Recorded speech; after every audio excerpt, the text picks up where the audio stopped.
নিয়ন্ত্রিত জীবন, ধূমপান ত্যাগ, খাদ্যাভ্যাস সহ নানা নিয়মের বেড়াজালে বন্দী হতে হবে তামিম ইকবালকে। আপাতত বিপদমুক্ত হলেও ঝুঁকি কমেনি তামিমের জীবনে। পারিবারিক ইতিহাস এবং তার জীবন ধারণ যার মূলে। এদিকে তামিম নিজে এমন অবস্থা মেনে নিতে পারছেন না বলে জানিয়েছেন এভার কেয়ার হাসপাতালের চিকিৎসক। তাই তার জন্য কাউন্সিলিংয়ের ব্যবস্থা করা হয়েছে।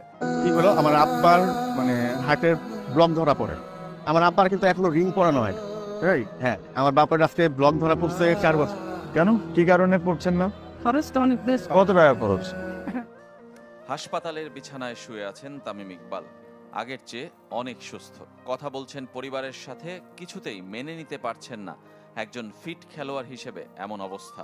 তামিমের যেটা হলো, ও এটাকে নিতে পারছে না, সাইকোলজিক্যালি অ্যাকসেপ্ট করতে পারছে না যে এইটা হবে, ওইটা সে কল্পনা করে।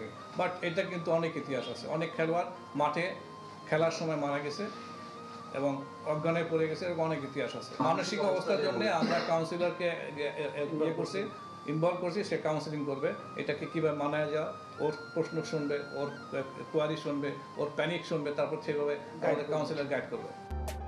গাজীপুরের কেপিজে থেকে এভার কেয়ার হাসপাতালে ভর্তি আছেন 3 দিন ধরে। বৃহস্পতিবার মেডিকেল বোর্ডের মাধ্যমে তার অবস্থা পর্যালোচনা করা হয়েছে।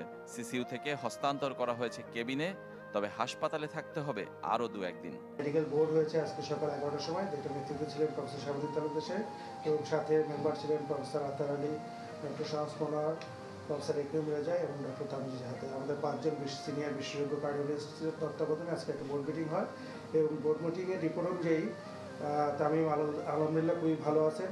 উনি খাওয়া দাওয়া করছেন, সবার সাথে কথা বলতেছেন। আজকে স্যার দেখে আজকে উনি সিসিইউ থেকে আজকে রুমে চলে যাবেন। রুমে যাওয়ার পরে তাকে হয়তো আরও 1 দিন বা 2 দিন অবজারভেশন রাখা হবে, তারপর উনি বাসায় যেতে পারবেন। তামিমের বেঁচে থাকার কৃতিত্বটা তার ট্রেনার, ফিজিও, গাজীপুরের ইমার্জেন্সি ডাক্তারদের দিলেন বিশেষজ্ঞ চিকিৎসকরা। তামিম বিশ্বমানের ট্রিটমেন্ট পেয়েছে। এই বিশ্বমানের ট্রিটমেন্ট 2% লোকও পায় না। এবং ওনার যে সমস্যা হয়েছিল কার্ডিয়াক অ্যারেস্ট, মানে হার্ট বন্ধ হয়ে গেছিলো, সেটা সিপিআর দিয়ে আবার চালু করে, অ্যানজিওগ্রাম করে, অ্যানজিওপ্লাস্টি করে, লিমিটেড রিসোর্সের মধ্যে কার্ডিয়াক টিম, কেবিজের কার্ডিয়াক টিম যা করেছে, এটা প্রশংসনীয়।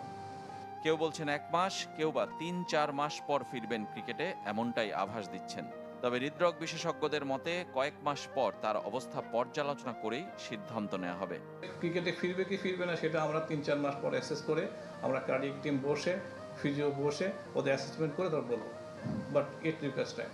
তার আগে তামিমের ধূমপানের বদভ্যাস ত্যাগ করতে হবে, পালন করতে হবে নিয়ন্ত্রিত জীবন, সঙ্গে পরিবারের এমন রোগের ইতিহাস থাকায় থাকতে হবে সব সময় সতর্ক। He is a smoker, he have to quit smoking.